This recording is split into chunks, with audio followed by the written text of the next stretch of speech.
Hello students, पिछले class में हम लोग बात कर रहे थे कि अगर एक कंडक्टिंग वायर को यूनिफॉर्म मैग्नेटिक फील्ड में रोटेट कराया जाए तो कितना इंड्यूस्ड ईएमएफ आएगा। कुछ हम लोग इलस्ट्रेशन देख रहे थे उस पर। अगर फील्ड यूनिफॉर्म की जगह नॉन यूनिफॉर्म हो जाए तो हम लोग यूनिफॉर्म फील्ड में घुमा रहे थे। अगर यूनिफॉर्म की जगह नॉन यूनिफॉर्म में घुमाएं, या उसके पहले एक और चीज देखो, उस पर बात करते हैं। पहले मान लो सिचुएशन ऐसा है, इससे जो रिजल्ट आएगा इसको याद रखना है। ये एक सेमी सर्कुलर वायर है, स्ट्रेट वायर की जगह फील्ड यूनिफॉर्म ही है अभी, ठीक है, लेकिन स्ट्रेट वायर की जगह एक किसी भी शेप का वायर है, मान लो सेमी सर्कुलर है। यहां पर ये रोटेट कर रहा है एंगुलर वेलोसिटी ओमेगा से। कितना इंड्यूस्ड ईएमएफ आएगा इसमें? अगर ऐसा सिचुएशन है, रोटेट कर रहे हैं यूनिफॉर्म मैग्नेटिक फील्ड में, तो हम लोग इसको स्ट्रेट वायर से रिप्लेस कर सकते हैं। ये किसी भी शेप का वायर होगा, हम लोग इसको एक स्ट्रेट वायर से रिप्लेस कर देंगे। एक्सिस से लेकर उस ओपन एंड तक एक स्ट्रेट वायर बना देंगे। तो यहां पर ये एक 2r लेंथ का वायर बन जाएगा, ठीक है। 2r लेंथ का एक वायर बन गया, इनवर्ड मैग्नेटिक फील्ड है। कितना इंड्यूस्ड ईएमएफ आ जाएगा? तो अब तो सीधा ये एक स्ट्रेट वायर हो गया, तो B omega L square by 2, मतलब 2B ओमेगा R स्क्वायर के बराबर। तो अब से हम लोग को कभी भी अगर कोई वायर रोटेट कर रहा है यूनिफॉर्म मैग्नेटिक फील्ड में और वो स्ट्रेट वायर नहीं होकर किसी भी शेप का है, तो हम लोग उसको एक स्ट्रेट वायर से रिप्लेस कर देंगे, ठीक है। अब दूसरा सिचुएशन पे चलते हैं कि अगर फील्ड यूनिफॉर्म नहीं हुआ तो क्या करेंगे। नॉन यूनिफॉर्म फील्ड में अगर वायर को रोटेट करा रहे हैं तो नॉन यूनिफॉर्म फील्ड में अगर वायर को रोटेट कराया जा रहा है, एक एग्जांपल से देखते हैं, तो डेफिनेटली फिर इंटीग्रेट करना पड़ेगा।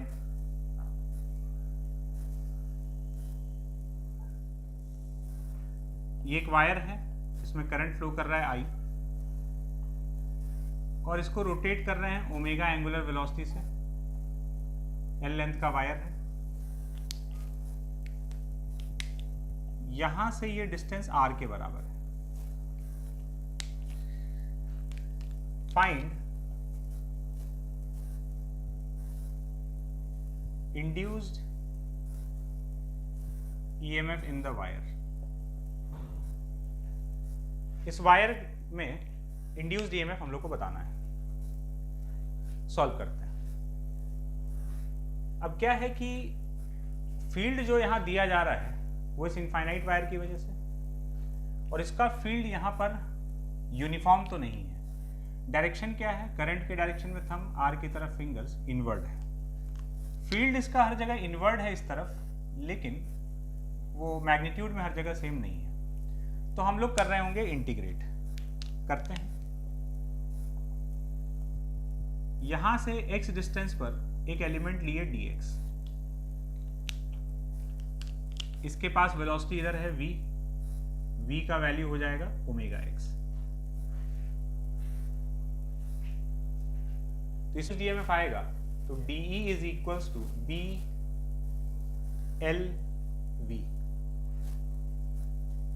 सो DE is equals to B का वैल्यू है इस जगह पर उस वायर की वजह से mu naught I upon 2 pi R plus x. ये पॉइंट यहां से R प्लस एक्स डिस्टेंस पर है। V का वैल्यू हो जाएगा ओमेगा x इंटू dx। इसको इंटीग्रेट कर लेते हैं तो टोटल इंड्यूस्ड ईएमएफ आ जाएगा। पोलैरिटी देखोगे तो V क्रॉस B से इधर प्लस इधर माइनस, तो ये प्लस है और ये माइनस है। हर एलिमेंट के साथ यही हो रहा होगा कि इस तरफ प्लस और इस तरफ माइनस, तो सीधा हम लोग सबको ऐड कर सकते हैं। तो total induced EMF E is equals to mu naught I omega upon 2 pi integral x dx upon r plus x. कहाँ से कहाँ तक? तो x का जो लिमिट है वो 0 से लेकर पहला एलिमेंट यहाँ से लेकर लास्ट एलिमेंट यहाँ तक, 0 से लेकर l तक। इसको इंटीग्रेट कर लेते हैं तो ये हो जाएगा mu naught I omega upon 2 pi. इसको ऐसे लिख लेते हैं x plus r minus r into d x upon r plus x from 0 to L। तो induced EMF is mu naught I omega upon 2 pi, अंदर बचेगा integral d x minus r d x upon r plus x, 0 to L, 0 to L। तो mu naught I omega upon 2 पाई, इसका integration हो जाएगा x from 0 to L minus, यहां से r बाहर आ जाएगा, 1 बाई आर प्लस एक्स का integration ln r plus x from 0 to L। तो इसका जो इंड्यूस्ड ईएमएफ है E mu naught I omega upon 2 pi into L minus r ln r plus l by r. यह आ गया induced EMF का expression इस वायर के लिए। बात क्लियर है यहां तक? क्या ऐसा पॉसिबल है कि हम किसी वायर को रोटेट करा रहे हैं, यूनिफॉर्म फील्ड में रोटेट कराकर देखें, नॉन यूनिफॉर्म फील्ड में भी रोटेट कराकर देखें? क्या ऐसा हो सकता है कि हम लोग इसको बिना फील्ड के ही रोटेट कराएं, मैग्नेटिक फील्ड है ही नहीं, तो क्या इंड्यूस्ड ईएमएफ आ सकता है? आ तो सकता है बिना मैग्नेटिक फील्ड के प्रेजेंस के। करके देखते हैं।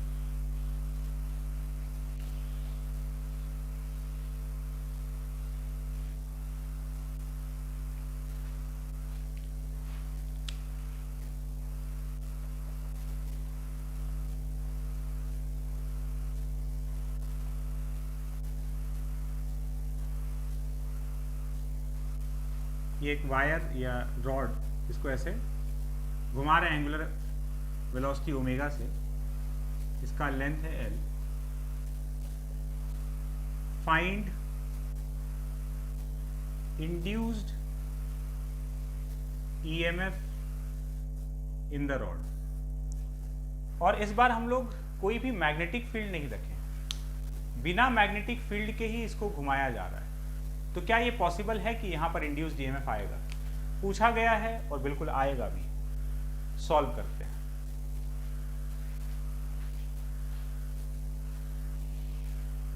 देखो, इसको समझने के लिए थोड़ा सा हम इसको मैग्नीफाई करके देख रहे हैं।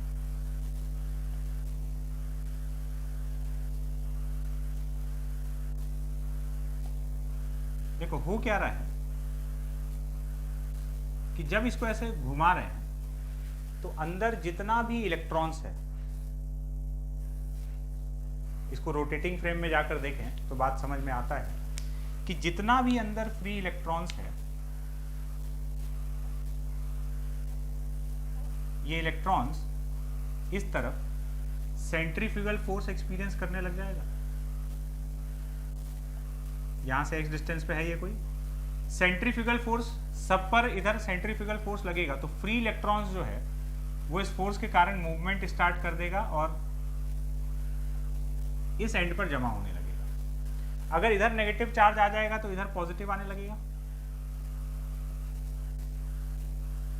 तो सेंट्रीफ्यूगल फोर्स के कारण इस तरफ नेगेटिव चार्ज आने लग गया तो इस तरफ पॉजिटिव चार्ज। इसकी वजह से क्या होगा कि अंदर एक इलेक्ट्रिक फील्ड इंड्यूस हो जाएगा। एक इलेक्ट्रिक फील्ड पैदा हुआ फ्रॉम पॉजिटिव टू नेगेटिव, और ये इलेक्ट्रिक फील्ड अंदर जितना भी फ्री इलेक्ट्रॉन्स है उन सब पर इधर ऑपोजिट डायरेक्शन में फोर्स लगाना चालू कर देगा इलेक्ट्रिक फोर्स। शुरुआत में तो ये इलेक्ट्रिक फोर्स नेग्लिजिबल है, जीरो है। शुरुआत में चार्ज सेपरेट होना स्टार्ट हुआ था, अभी तक कोई चार्ज आया नहीं है। तो जैसे जैसे इधर चार्ज एक्यूमुलेट होना स्टार्ट हुआ, शुरुआत से काउंट कर रहे हैं, तो जैसे जैसे चार्ज आना चालू हुआ, इधर नेगेटिव और इधर पॉजिटिव, तो फील्ड आना चालू हुआ। और फील्ड आना चालू हुआ तो इलेक्ट्रिक फोर्स लगना चालू हो गया। शुरुआत में थोड़ा सा चार्ज सेपरेशन हुआ तो थोड़ा सा इलेक्ट्रिक फील्ड आया, तो थोड़ा सा इलेक्ट्रिक फोर्स लगा। अभी भी ये सेंट्रीफ्यूगल फोर्स ज्यादा है, तो अभी भी ये लोग इधर जाते रहेगा, और इधर जाते रहेगा तो चार्ज सेपरेशन बढ़ेगा। चार्ज सेपरेशन बढ़ेगा तो इलेक्ट्रिक फील्ड बढ़ेगा, और उससे इलेक्ट्रिक फोर्स बढ़ेगा। तो ग्रेजुअली इलेक्ट्रिक फोर्स बढ़ते जा रहा है, और बढ़ते बढ़ते एक सिचुएशन ऐसा आएगा कि ये दोनों बराबर हो चुका है। Electric force is equal to centrifugal force. और जब ऐसा हो गया तो फर्दर चार्ज का सेपरेशन बंद हो जाएगा। तो इलेक्ट्रिक फोर्स का वैल्यू है E इंटू ई, और सेंट्रीफ्यूगल फोर्स जो इलेक्ट्रॉन पे लग रहा है m ओमेगा स्क्वायर r। तो अगर ये x डिस्टेंस वाला इलेक्ट्रॉन है तो m ओमेगा स्क्वायर x, जिसमें कि m जो है ये मास ऑफ इलेक्ट्रॉन, इलेक्ट्रॉन पे लगने वाला सेंट्रीफ्यूगल फोर्स देख रहे हैं। तो इससे अंदर पैदा हुआ इलेक्ट्रिक फील्ड का वैल्यू आ गया m omega square x upon e. और अगर अंदर इलेक्ट्रिक फील्ड है तो इन दोनों एंड के अक्रॉस पोटेंशियल डिफरेंस भी होगा, जिसको कि हम लोग इंड्यूस्ड ईएमएफ का नाम देंगे। तो यहाँ पर हम लोग को समझ में आ रहा है कि बिना मैग्नेटिक फील्ड के भी इंड्यूस्ड ईएमएफ यहाँ पर पैदा हो चुका है, ठीक है। हालांकि ये मैग्नीट्यूड में बहुत ही कम रहने वाला है। तुम देख रहे हो ऊपर मास ऑफ इलेक्ट्रॉन है और नीचे चार्ज ऑफ इलेक्ट्रॉन है, और मास ऑफ इलेक्ट्रॉन जो है ये बहुत ही छोटा है। चार्ज ऑफ इलेक्ट्रॉन भी छोटा है, लेकिन मास ऑफ इलेक्ट्रॉन तो बहुत ही छोटा है। तो क्या होगा कि ये इलेक्ट्रिक फील्ड आया तो है बट नेग्लिजिबल अमाउंट में। खैर हम लोग को अमाउंट से मतलब नहीं, हम लोग को मतलब इससे है कि आया है। तो अब इन दोनों एंड के अक्रॉस जो इंड्यूस्ड ईएमएफ होगा, मतलब जो पोटेंशियल डिफरेंस होगा, integral E into d x. अगर यूनिफॉर्म फील्ड होता तो सीधा E इंटू एल कर देते, पोटेंशियल डिफरेंस आ जाता। नॉन यूनिफॉर्म फील्ड है तो इंटीग्रेट कर लेंगे, integral E d x from 0 to L। तो m omega square x upon E into d x from 0 to L। तो यहां से m omega square by E तो बाहर आ गया, x डी एक्स, तो इसका इंटीग्रेशन L स्क्वायर बाई 2। तो इंड्यूस्ड ईएमएफ का value m omega square L square by 2E, ये आ गया इंड्यूस्ड ईएमएफ का एक्सप्रेशन। अमाउंट में बहुत कम है लेकिन है, आया तो है कुछ, ठीक है। चलते हैं आगे।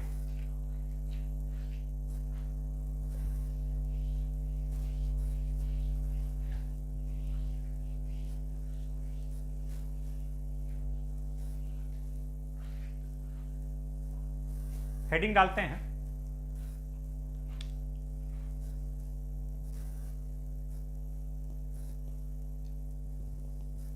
rotation of a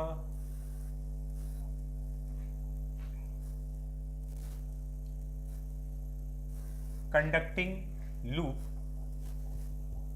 in uniform magnetic field।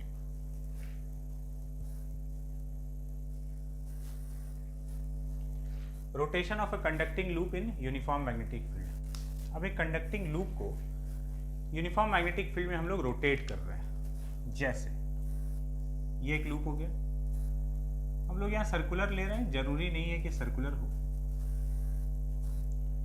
Inward magnetic field है, यूनिफॉर्म है, और इस एक्सिस के अबाउट हम रोटेट कर रहे हैं। ये जो भी लूप है, सपोज ए हो गया एरिया ऑफ द लूप,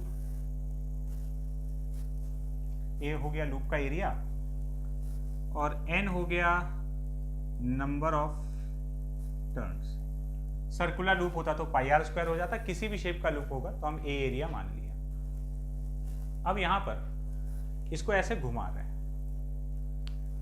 देखो अगर इस तरीके से घूम रहा होता ना समझो, अगर ऐसे घूम रहा होता, जो कि हम लोग एक क्वेश्चन में देखे भी थे, अगर ऐसे घूम रहा है तो फ्लक्स पर कोई प्रभाव नहीं पड़ रहा होगा, कोई चेंज नहीं है। लेकिन जब इस तरीके से घूम रहा है ना, तो हर समय मैग्नेटिक फील्ड और एरिया वेक्टर के बीच का एंगल बदलता जा रहा होगा। बी नहीं बदल रहा है, एरिया नहीं बदल रहा है, लेकिन बी और एरिया वेक्टर के बीच का एंगल चेंज होता जा रहा है। तो फिर फ्लक्स चेंज होगा इस सिचुएशन में। तो यहां पर जैसे अभी देखा जाए, एरिया वेक्टर जो होता है वो सरफेस के परपेंडिकुलर होता है। तो परपेंडिकुलर में हम लोग बाहर या अंदर कहीं भी ले सकते हैं। मान लो हम इनवर्ड ले रहे हैं, ये अपना एन कैप एरिया वेक्टर का डायरेक्शन। तो अभी एरिया वेक्टर इनवर्ड है और बी भी इनवर्ड है, तो दोनों के बीच का एंगल कितना हो गया? 0। तो ये एरिया वेक्टर और ये बी वेक्टर, ये दोनों सेम डायरेक्शन में है, अभी अंदर की तरफ है, कहीं भी ले लो। अब क्या होगा, ये दोनों सेम डायरेक्शन में है, लूप घूम रहा है मतलब एरिया वेक्टर घूम रहा है, तो टी टाइम में कितना रोटेट कर जाएगा? Omega into t. B vector तो एक ही जगह पॉइंट कर रहा है, एरिया वेक्टर घूम रहा है तो टी टाइम में रोटेट कर गया ओमेगा इंटू टी। तो अब दोनों के बीच का एंगल, टी टाइम के बाद दोनों के बीच का एंगल देखा जाएगा तो वो हो जाएगा omega into t. This is angle between B vector and A vector, area vector और मैग्नेटिक फील्ड के बीच का एंगल है। टी 0 पर ये एंगल 0 है। अब ये एरिया वेक्टर जो है ये रोटेट करते जा रहा है, तो टी टाइम तक थीटा एंगल रोटेट कर चुका होगा, theta equals to omega t. इतना एंगल होगा बी और एरिया वेक्टर के बीच का। तो किसी टाइम पर बी और एरिया वेक्टर के बीच का एंगल थीटा है, तो फ्लक्स जो है, ये रिप्रेजेंटेशन दिखा दिए एरो से, पहले दोनों एक ही डायरेक्शन में था, इनवर्ड। तो अब फ्लक्स जो लिखेंगे किसी भी टाइम पर, वो लिखेंगे b into a into cos theta. ठीक है क्या? b into a into cos theta नहीं, b into a into n into cos theta. N हो गया number of turns, b into a into cos theta 1 से इंटू नंबर ऑफ टर्न्स। तो flux हो गया b a n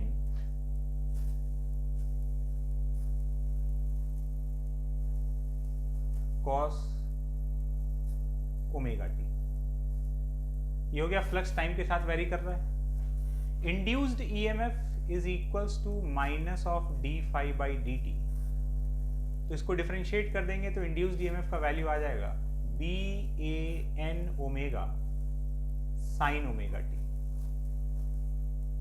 ये हो गया इंड्यूस्ड ईएमएफ का वैल्यू। इसको देखोगे ना तो ये इस फॉर्म में लिखा हुआ है, phi equals to phi naught cos omega t. ये जो भी क्वांटिटी था इसको फाई नॉट बोल दिए। मैक्सिमम फ्लक्स यही हो सकता है, कॉस का वैल्यू 1 से छोटा ही रहने वाला है। और यहाँ E equals to E naught sine omega t, इस फॉर्मेट में आ गया। यहां पर जो ये इंड्यूस्ड ईएमएफ आ रहा है ना, ये इसको बोला जाता है AC, ऑल्टरनेटिंग करंट या ऑल्टरनेटिंग ईएमएफ। अगला पूरा चैप्टर अपना इसी के बारे में।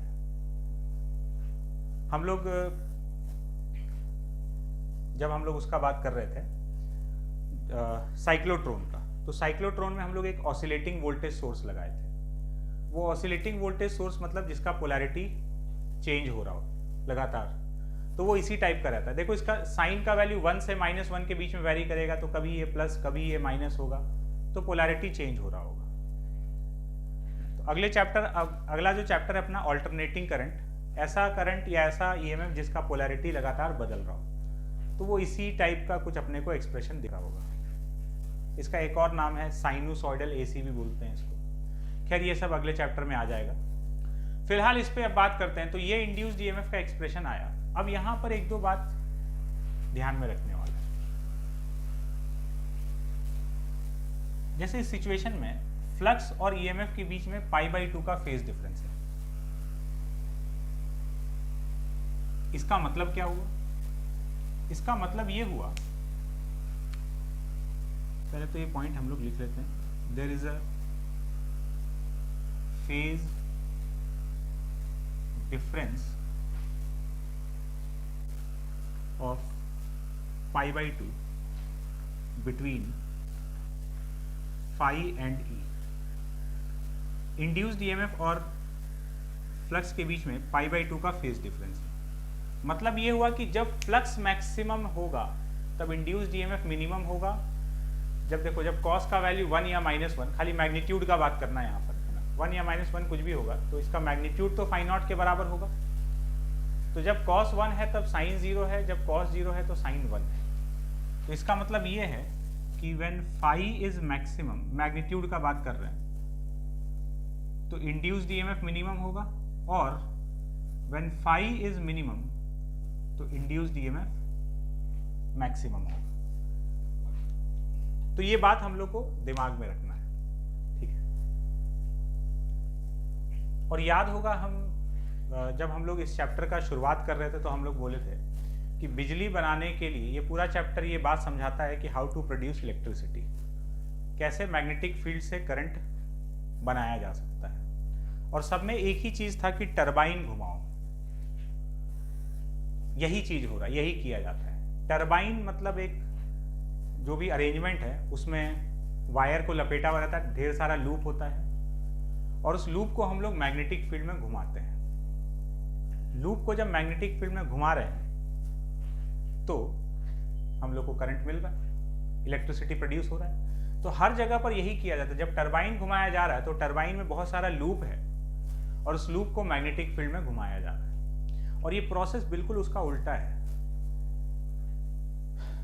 जब हम लोग गैल्वेनोमीटर डिस्कस कर रहे थे तो हम लोग बोले कि करंट कैरिंग लूप को फील्ड में रखो तो टॉर्क लगता है। मतलब करंट, अगर लूप में करंट देके फील्ड में रखेंगे तो घूमने लगेगा, है ना। करंट कैरिंग लूप को फील्ड में रखे तो घूमने लग गया, या फिर फील्ड में हम लूप को घुमाएंगे तो करंट आ जाएगा। करंट दे के रखो फील्ड में तो घूमने लगेगा, या लूप को रख के और घुमाने लग जाओ तो करंट आ जाएगा। तो यहां पर वही चीज हो रहा है कि हम लोग इसको यहां पर घुमा रहे हैं मैग्नेटिक फील्ड में तो करंट डेवलप हो रहा है, इलेक्ट्रिसिटी प्रोड्यूस हो रहा है। तो दोनों प्रोसेस एकदम एक दूसरे का ऑपोजिट है। जैसे जो जनरेटर और मोटर होता है ना, वो एकदम एक दूसरे का उल्टा है। बेसिक फंडामेंटल में दोनों एक दूसरे का उल्टा है। कैसे? जनरेटर में लूप को फील्ड के अंदर घुमाया जाता है और वो इलेक्ट्रिसिटी पैदा कर देता है। लूप को फील्ड के अंदर घुमाते हैं, अब वो किस तरीके से घुमाते हैं तो उसके लिए एक मैकेनिज्म है, वो जैसे भी करते हो, लेकिन लूप को फील्ड में घुमाते हैं तो बिजली पैदा होता है। मोटर लूप को इलेक्ट्रिसिटी देते हैं, लूप को करंट देते हैं तो वो मैग्नेटिक फील्ड में घूमने लग जाता है। मोटर वो घूमने लग जाता है तो उससे जो भी हम लोग काम कराना चाहते हैं करवा लेते हैं।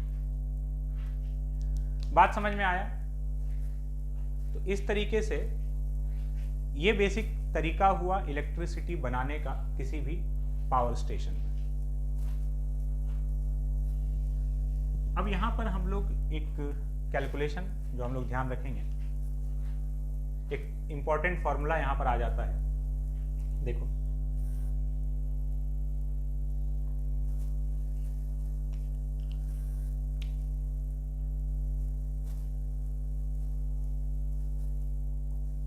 मैग्नीट्यूड देख रहे हैं खाली, E इक्वल टू d∅dt है। तो लूप में करंट कितना हो जाएगा?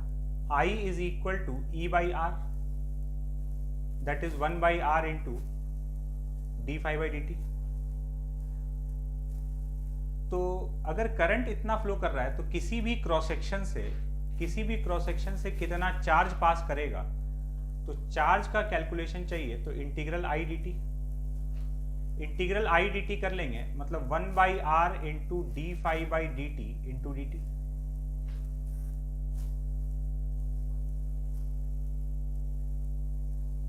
तो अब ये dt कैंसिल हो गया,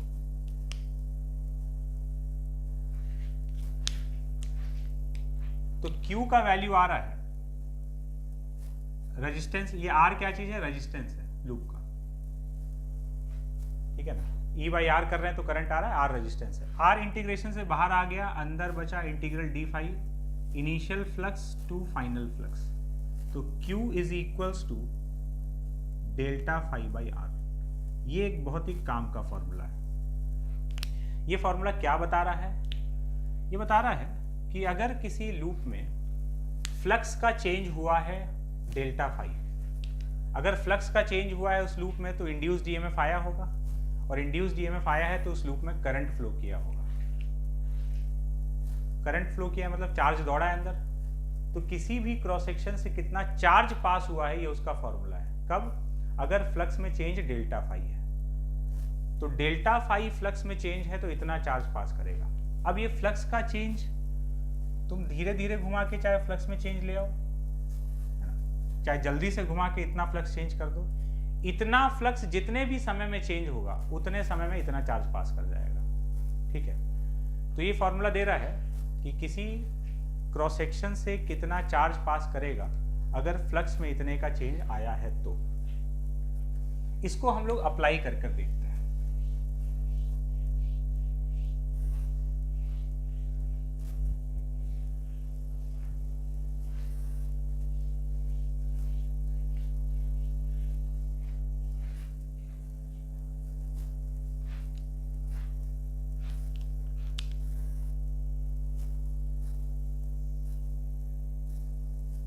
ये एक लूप है,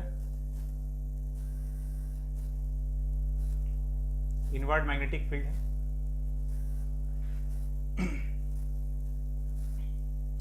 इसका रेडियस है R और कैपिटल R इसका रेजिस्टेंस है।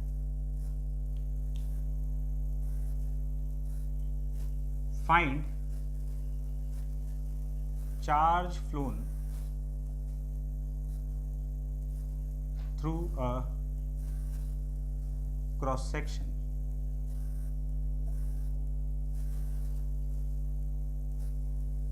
when loop is rotated by 180 degree about one of its diameters. ये लूप है, इनवर्ट मैग्नेटिक फील्ड दिख रहा है, बोल रहा है कि कितना चार्ज पास किया होगा किसी क्रॉस सेक्शन से अगर हम इसको 180 डिग्री से किसी भी एक डायमीटर के अबाउट घुमा दें। कोई सा भी एक डायमीटर, यहां पर फर्क नहीं पड़ने वाला है। तो देखते हैं, समझना बात को। मान लो हम यही वाला डायमीटर ले सकते, तुम कोई सा भी डायमीटर ले लो, कोई फर्क नहीं पड़ेगा। सपोज ये पॉइंट है P और ये पॉइंट है Q। 180 डिग्री से घुमा दो, ऐसे घुमा दो, ऐसे घुमा दो, किसी भी तरीके से। 180 डिग्री से घुमाने के बाद सिचुएशन देखने में एकदम ऐसा ही लग रहा होगा।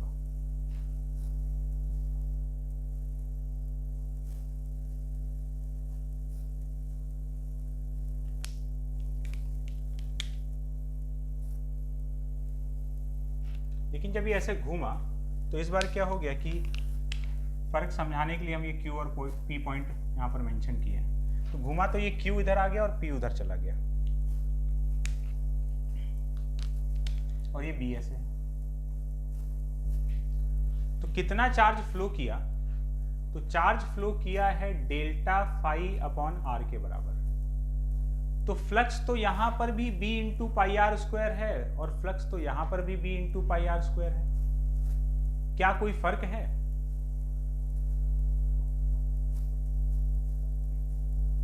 ये ऐसे मॉड में हम लोग रखते हैं इसको, क्योंकि हम लोग को सिर्फ मैग्नीट्यूड से मतलब होता है। Q इंटू तुम्हारा नेगेटिव भी आ रहा है तो तुम उसको पॉजिटिव करके आंसर करोगे। Delta phi by r, mod of delta phi by r, change in flux का मैग्नीट्यूड। तो ये delta phi by r charge है। फ्लक्स में चेंज, तो फ्लक्स में चेंज आया है क्या? पहले भी B into pi r square है, बाद में भी B into pi r square है? नहीं, ऐसा नहीं है। एरिया वेक्टर किधर है, तो किसी भी एक तरफ मान लो, सपोज हम इनवर्ड माने, ये एन कैप है, तो अगर एरिया वेक्टर इनवर्ड है तो 180 डिग्री घूमने के बाद ये एरिया वेक्टर आउटवर्ड हो चुका है, बाहर निकला हुआ होगा। तो इनिशियल फ्लक्स कितना है, इनिशियल फ्लक्स तो b into pi r square, b और एरिया वेक्टर के बीच का एंगल 0, तो b into pi r square into cos 0। Final flux कितना है, तो b into pi r square, यहां पर कॉस 0 लिख देते हैं और यहां पर हो जाएगा कॉस 180। एरिया वेक्टर बाहर की तरफ है और फील्ड अंदर की तरफ है, तो ये तो plus b into pi r square और ये वाला minus b into pi r square. तो डेल्टा फाई का जो मैग्नीट्यूड देखेंगे, फाइनल फ्लक्स माइनस इनिशियल करोगे तो minus of b into pi r square, ये हो गया final flux minus initial flux, तो ये 2b पाई आर स्क्वायर दोनों ऐड हो जाएगा, तो ये आ गया टोटल चेंज इन फ्लक्स। तो charge flown through any of the cross sections is delta phi by r. हम लोग यहां पर छोटा आर लिखते लिखते बड़ा आर लिखने लग गए।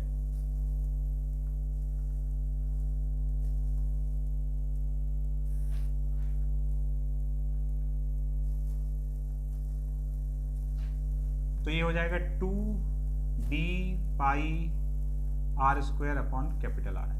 इतना चार्ज किसी भी क्रॉस सेक्शन से फ्लो किया है। हाँ, अगर इसको 360 डिग्री से घुमा दिया जाता, 180 डिग्री फिर से 180 डिग्री, तो फिर से ये पॉइंट P यहाँ पर और Q यहाँ पर, मतलब एरिया वेक्टर फिर से इनवर्ड। तो अगर 360 डिग्री से घुमा देते तब इनिशियल फ्लक्स और फाइनल फ्लक्स बराबर हो जाता, डेल्टा फाई 0, तो टोटल चार्ज का फ्लो 0। टोटल चार्ज का फ्लो 0 ऐसे होता है, एक बात समझना, अगर 360 डिग्री से घुमाते तो ये चीज तुमको 0 दिखता। ऐसा इसलिए दिखता ना क्योंकि किसी भी क्रॉस सेक्शन से पहले आधे रोटेशन तक चार्ज अगर किसी एक सेंस में पार किया है, क्लॉकवाइज घुमा होगा चार्ज, या इस लूप से क्लॉकवाइज करंट आ रहा है, तो बाकी आधे रोटेशन में नेक्स्ट हाफ पार्ट में एंटी क्लॉकवाइज घुमा है, तो इसीलिए नेट चार्ज का फ्लो क्या हो जाएगा, 0। बात क्लियर है? ये फॉर्मूला कैसे इस्तेमाल करना है, चलते हैं आगे।